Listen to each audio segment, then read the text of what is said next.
Olá, tudo bem? Prontos para mais um estudo?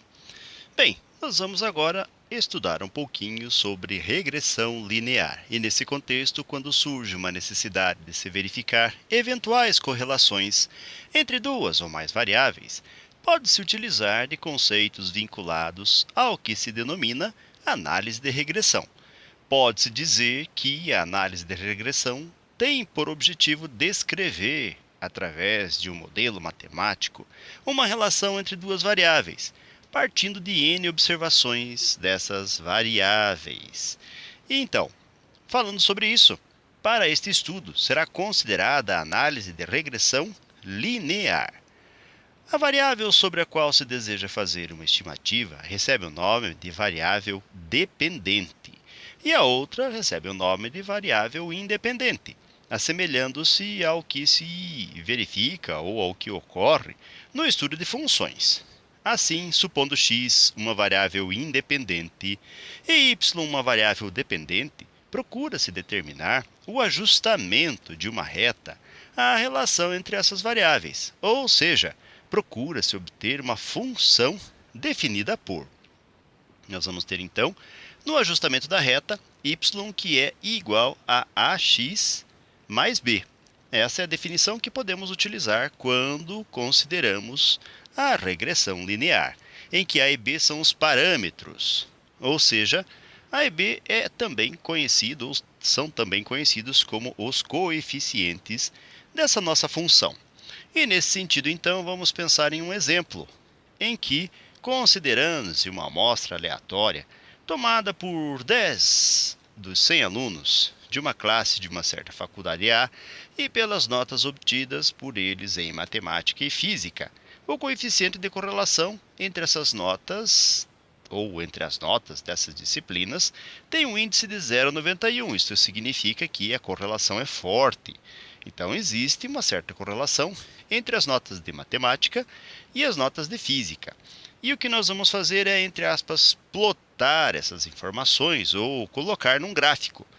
Vamos supor aqui que para o primeiro aluno, o de número 3, nós temos um par ordenado que pode ser estabelecido entre x, nota de matemática 5, e y, nota de física 6.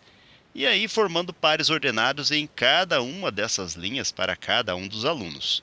Quando colocamos estes pares ordenados, estes valores em um gráfico no estilo y e x, um plano cartesiano, nós vamos verificar que deverá surgir algo bem interessante. Vamos ver então? Vamos colocar então cada um destes pontos, cada um destes pares ordenados em um gráfico. Vejam o que acontece. Nós vamos ter aqui um diagrama e cada um daqueles 10 pontos foi colocado, marcado aqui no eixo x com o eixo y, plano cartesiano. E notem que nós temos aqui uma nuvem de pontos que se aproxima de uma reta.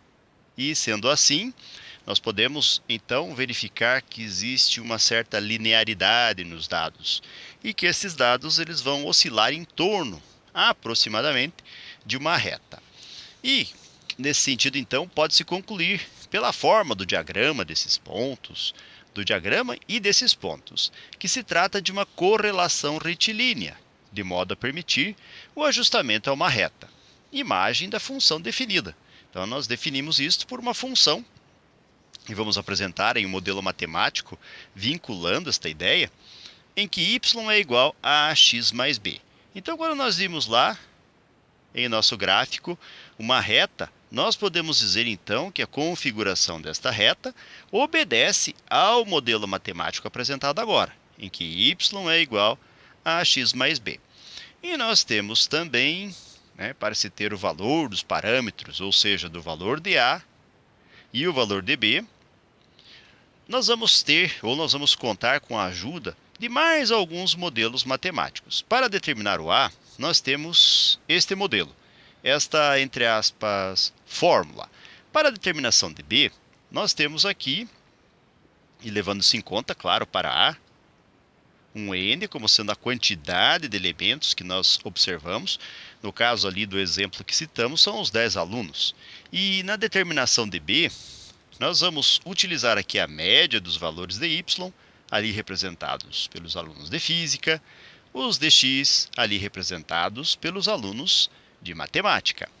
E, em seguida, nós temos também aqui a verificação de x como modelo matemático médio, veja só, a observação da média de x, e também vamos ter para y, um modelo matemático que poderá ser oportunamente utilizado na resolução e determinação de questões envolvendo esse tema.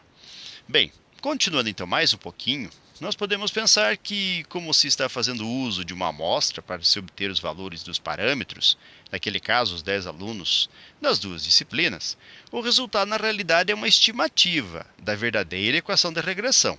Nesse sentido, então, nós não vamos ter uma exata equação, nós vamos ter uma aproximação desta equação, e que pode ser representada desta forma.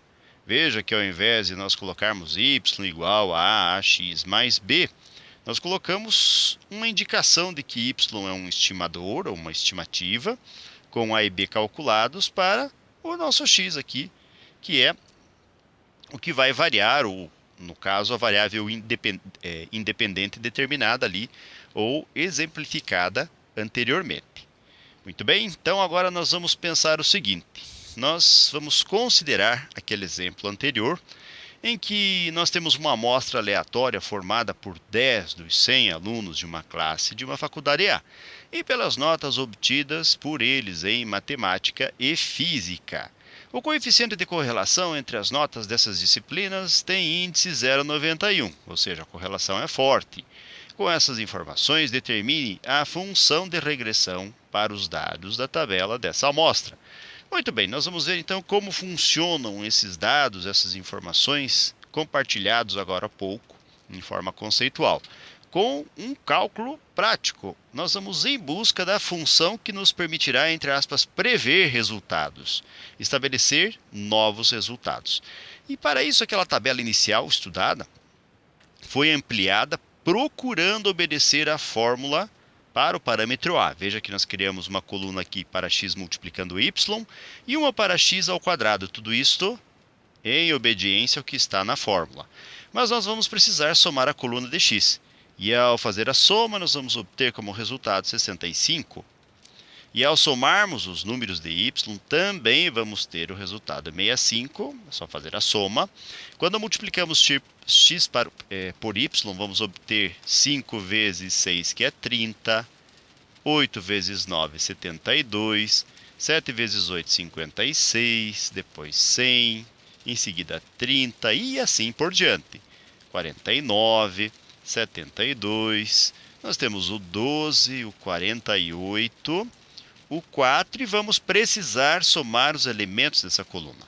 O resultado será 473. Precisaremos também elevar cada um dos valores de x ao quadrado. Então, 5 ao quadrado, 25. 8 ao quadrado, 64. 7 ao quadrado, 49. 10 ao quadrado é 100. Depois, 36. 49. O 9 ao quadrado é 81. 3 ao quadrado vai ser 9. 8 vezes 8, 64. E 2 vezes 2 é 4. Quando somamos os valores da coluna de x ao quadrado, o resultado vai ser 481. E agora que nós temos todos os números necessários para o estabelecimento do parâmetro A, vamos em busca desse parâmetro. Então, A virá de nós fazermos. Lembre que o n é a quantidade de elementos. Nós temos 1, 2, 3, 4, 5, 6, 7, 8, 9, 10 elementos. Então, o n aqui vale 10. Então, 10 que multiplica soma de xi vezes yi, ou seja, essa coluna que criamos há pouco. Então, 10 vezes 473, menos a soma de x, 65, vezes a soma de y, 65 também. E tudo dividido por n, que é 10, vezes a soma de xi ao quadrado. Nós já somamos cada um dos valores de xi ao quadrado. E o resultado aqui foi 481. E menos, nós pegamos a soma de xi, 65, e vamos elevar este número ao quadrado. Agora é só fazer continha. Nós temos o número A que vai vir e nós fazermos 10 vezes 473 é 4.730. Menos 65 vezes 65 vai gerar 4.225. Tudo dividido por 10 vezes 481 é 4.810. E menos 65 ao quadrado já sabemos que é 4.225. Pois bem, o nosso A, então, virá de nós fazermos 4.730 menos 4.225, que gerará 505, dividido por 4.810 menos 4.225, que é 585. Quando fazemos a divisão de 505 por 585, o resultado aqui vai ser 0,8632 aproximadamente. Tem mais números seguindo depois do 32, mas essas 4 casas, para nós, por enquanto, basta. Agora, nós vamos precisar, para a montagem do modelo matemático, em que o B será a nossa motivação de cálculo, precisaremos da média dos valores de y e a média dos valores de x. E a média, x barra, ou seja, a média de x, virá a nós pegarmos aqui o total da soma de x, 65, e vamos dividir pelo número de elementos n, que é 10. Portanto, o nosso x é 6,5. Isto x médio. E o y médio também virá do mesmo jeito. Vamos pegar a soma aqui de y, que é 65, e vamos dividir por n, que é 10, novamente 6,5 aqui. Isto não é um padrão, tá, galera? Pode ser que esses valores sejam diferentes e frequentemente eles são. Aqui, por uma coincidência de valores estabelecidos, nós obtivemos os mesmos resultados. Agora, vamos em busca de B. Veja que B, destacado aqui, vamos até dar um destaque maior para B, tem este modelo, esta fórmula. E é este B que nós vamos usar. Então, o B ele vai ser igual ao y médio menos o A vezes o x médio. Então, o B vai ser igual a y médio, 6,5, menos o A, que nós calculamos há pouco, e é 0,832. E vezes o x médio, que também é 65, ou melhor, 6,5. Então, o B vai vir de fazermos 6,5 menos 0,832, aqui é 0,8632, então nós vamos arrumar aqui o número que escrevemos. Vamos reescrevê-lo aqui, 0,8632 e vezes 0, ou melhor, 6,5. Então, 0,8632 vezes 6,5 vai nos levar a 5,6108. E ao fazer aqui a diferença de 6,5 para 5,618, vamos encontrar, então, 0,8892. Vamos ver aonde isso vai nos levar, então. Buscando o modelo matemático, que nos dará o valor de y funcional aqui estimado. Então, y estimado vai ser igual a vezes x mais o b. Então, este y estimado vai ser igual a... Quem é o a? 0,8632. Só por uma questão de espaço, vamos colocar 0,86. X e mais o b. Realizando um pequeno arredondamento, vamos colocar 0,89. Então, agora nós podemos dizer o seguinte: este modelo matemático, esta função aqui, nos permite, entre aspas, prever resultados para outros alunos quaisquer.